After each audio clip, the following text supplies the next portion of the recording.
Okay, our business for today is about shooters. Shooters, prutas pala. Ayan po yung ating mango. Yung mango po natin ay wala po yung kubal. Walang kakubal-kubal.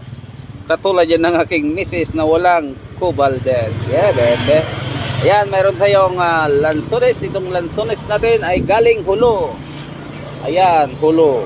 Hulo yan. Mayroon tayong manggang hilaw na walang kubal. Kubalet. Yan, mayroon tayong mangoes din. Lansones na doko. Mayroon din tayong pineapple juice.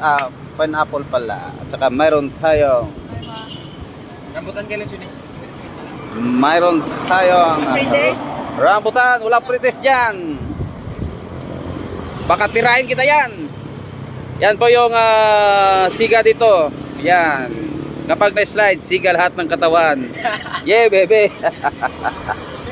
Ito yung ating rambutan. So, ang variety nito ay S2. Ayan.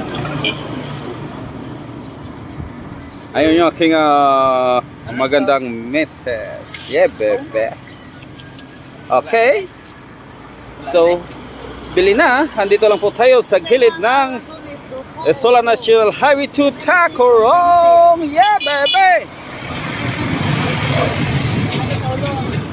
So kung sino man po yung gustong kumain ng fresh na prutas, katulad po na aking Mrs. Fresh na press. Ayan.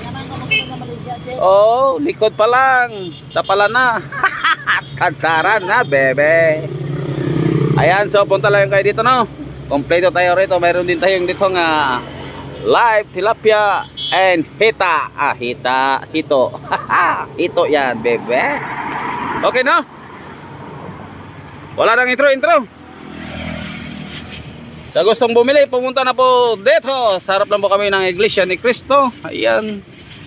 Pagpunta nyo po rito sa harap ng Iglesia ni Cristo, makikita nyo na po yung aming mga fresh na mga fruits. Prutas. Ayan. Ayan po, dito po marami pong dumadaan na sasakyan pero hindi po bumibili. Yeah, bebe. So, bye-bye na!